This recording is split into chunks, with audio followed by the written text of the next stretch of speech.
Beaucoup de gens qui ont aussi dit, à commencer par le président de la République tout à l'heure en conférence de presse, Léon Blum doit se retourner dans sa tombe du fait de Léon Blum qui est quand même un des acteurs très importants Oui, bien sûr. de ce Front populaire parce que il serait juif et le fait que le Parti socialiste et le Parti communiste et Europe Écologie et Verts fassent alliance avec la France insoumise, tout ça il ne le dit pas Oui, Emmanuel Macron, mais il le sous-entend bien sûr. très fortement, eh bien, est quelque chose d'insupportable puisque la France insoumise, c'est son Ah sous-entendu oui, à Emmanuel Macron, serait antisémite. oui, Qu'est-ce que tu as à répondre à ça? C'est pas le seul à l'avoir dit, j'étais sur un plateau lundi soir et Julien Audoul bien sûr. disait à peu près la Ah même bah, il chose. sait de quoi il parle, hein. Il fait Mm. partie d'un parti qui a été fondé par des Waffen-SS et des miliciens de Vichy. Donc je pense qu'effectivement, au RN, ils savent de quoi ils parlent.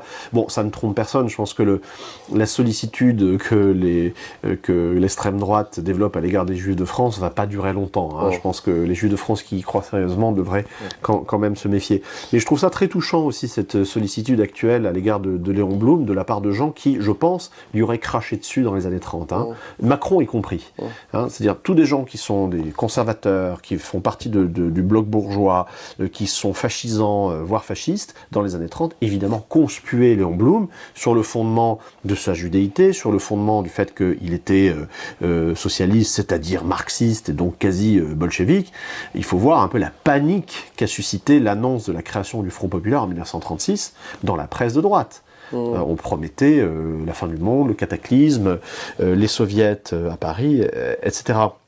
Donc c'est le même phénomène de panique morale et politique qui revient aujourd'hui, encore une fois de la part de gens qui, dans les années 30, auraient été les premiers à conspuer Léon Blum. Donc déjà c'est une première chose, et la deuxième chose, sur l'accusation d'antisémitisme, bon, on voit très bien que dans le contexte actuel de droitisation par les médias et de radicalisation du bloc bourgeois, il faut tuer LFI. Ça c'est très clair. On essaie de trouver des arguments, alors on dit, alors il y a le désordre, ça c'est Macron qui parle de ça, en bon nonagénaire qu'il est, hein, qui n'aime pas le désordre, bon, tout ça pour 2 drapeaux à l'Assemblée, très bien.